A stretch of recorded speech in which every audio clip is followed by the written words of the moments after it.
Bonjour ou encore bonsoir, ça dépend de l'heure que vous visionnez cette vidéo. Un jour, Nelson Mandela a dit, l'éducation est la clé de toute réussite. De ce fait, je suis Madame Jeff Thierry Nossa. Je suis là pour vous dispenser un cours de français au niveau fondamental. Donc, prenez vos plumes et vos cahiers parce que vous allez avoir de quoi vous éduquer. Dans notre cours de français d'aujourd'hui, ensemble, nous allons voir le plan du cours. Nous allons voir ensemble le groupe nominal, catégorie des noms, formation des noms, un petit rappel, ensuite une évaluation pour voir ce que vous avez retenu du cours. Le nom, noyau du groupe nominal. Le nom est généralement accompagné d'un déterminant. Cette association forme le groupe nominal minimal.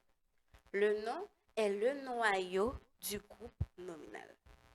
Comme vous pouvez le voir dans l'image, nous avons une phrase. Derrière la maison, la colline est semblable à une tête. Nous avons la maison, ce qui représente un nom normalement, mais le groupe, la maison, c'est un groupe nominal.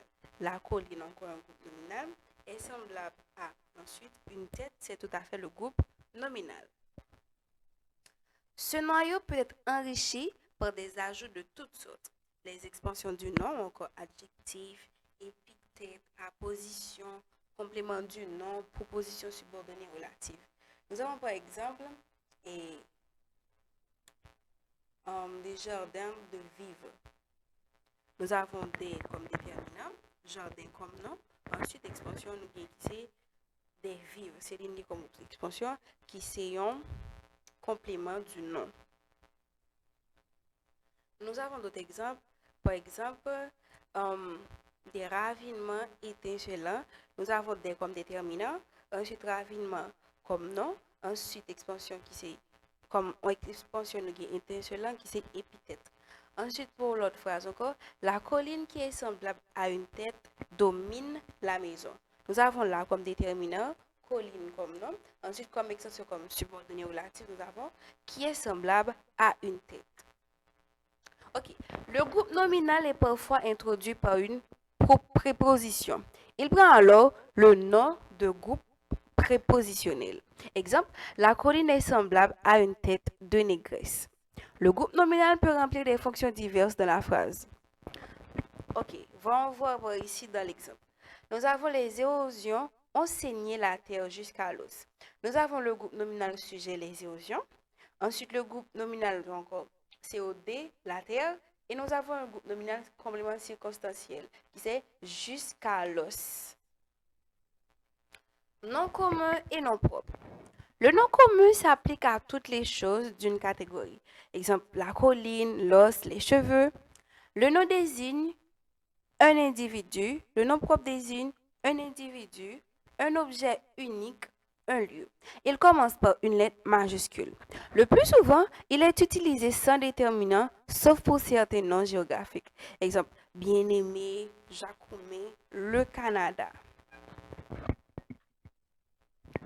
Non animé et non animé. Le non animé désigne un être humain ou encore un animal, exemple le père ou le chien. Le non animé désigne un objet, un lieu, un moment, un fait. Exemple, la maison, le matin, un choix. Le nom concret et non abstrait. Le nom concret désigne ce qui appartient à la réalité, ce que l'on peut percevoir par les sens. Exemple, le goût, l'odorat, l'huile, le toucher, la vue. Exemple, le buis, la lumière, le salé. Donc, on ne peut pas... Ça appartient à la réalité, mais on peut les percevoir juste avec les sens. Exemple, le buis, la lumière, le salé et tout. Le nom abstrait désigne des idées, des sentiments, tout ce que l'on ne peut pas percevoir par les sens. Exemple, l'amour, la peur, l'intelligence et tout. Les noms simples.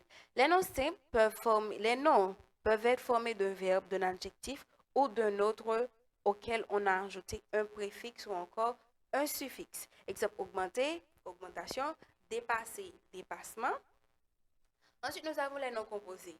Les noms composés sont formés de mots existants déjà. Ils sont souvent réunis par un trait d'union.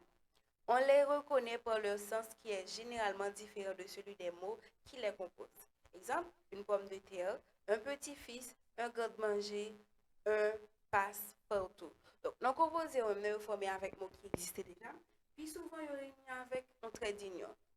Et puis, tout le monde connaît avec sens qui est différent, avec, qui pas trop différent, qui est différent de mots qui composé, donc, pomme de terre, petit-fils, garde-manger, passe-partout.